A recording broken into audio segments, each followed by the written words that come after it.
Well, I guess it's good coming after Kevin and Arvind, because a lot of my introduction here has been done already on AF.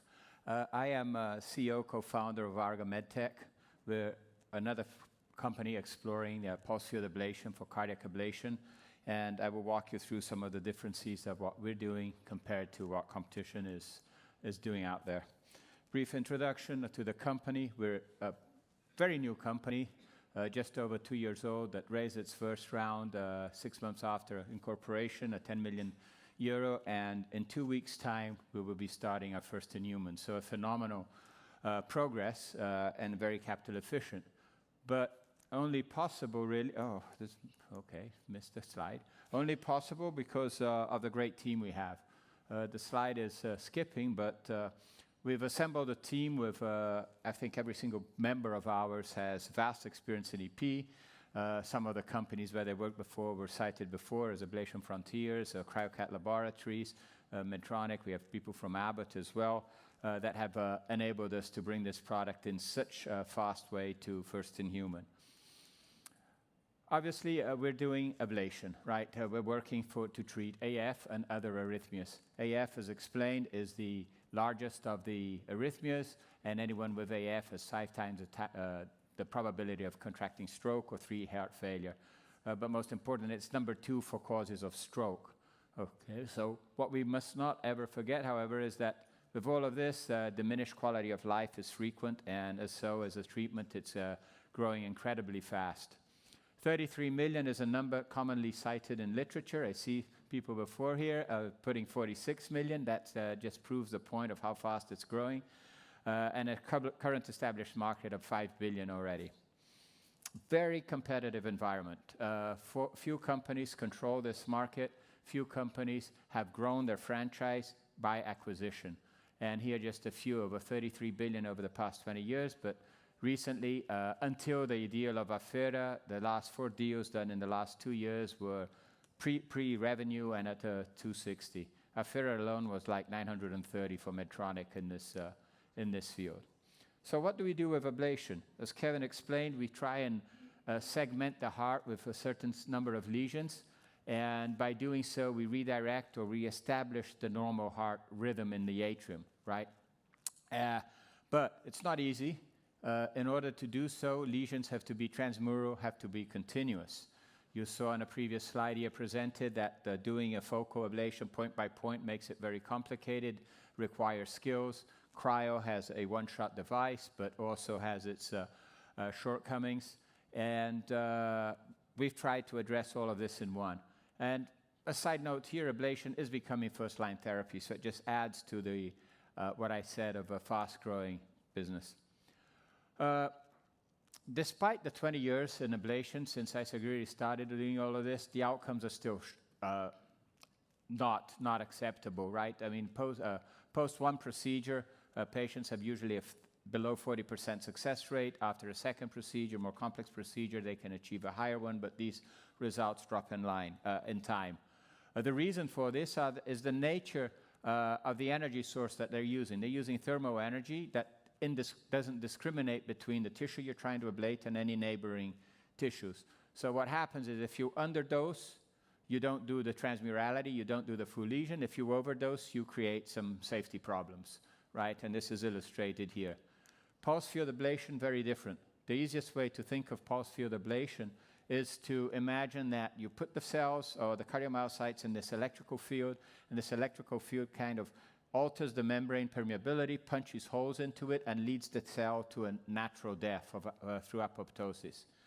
It's very interesting because it's at the same time very tissue-specific, because the thresholds needed to kill a cardiomyocyte are much lower than what is needed for other neighboring tissue, like red blood cells, vascular smooth muscle, endothelium, or even the nerves, as you can see up there. So it makes it easy to dose, it makes it easier to find the safety profile, and makes for a much safer procedure than the current ones. At Arga Medtech, we have taken a different approach than conventional companies doing pulse-field ablation today. Pulse-field ablation has been used in oncology for many years, and everybody has kind of adapted the systems used for oncology to to the cardiac needs. We've gone further. We've created from scratch a new technology that makes use of a sine wave or a coherent sine wave instead of a traditional square wave. It gets very technical here, but in a nutshell, what this allows us to do is to titrate for depth. Okay, so we can, in a bipolar mode, have a very similar lesion to what is achieved today with the current systems, but with combining bipolar, unipolar, and the phasing of the coherent sine wave, I can achieve depth. Okay, but a generator itself is not a solution. A system needs to be developed as a system, so we also put some thought into what people are using today and what do people need in the OR, right, in the P-lab.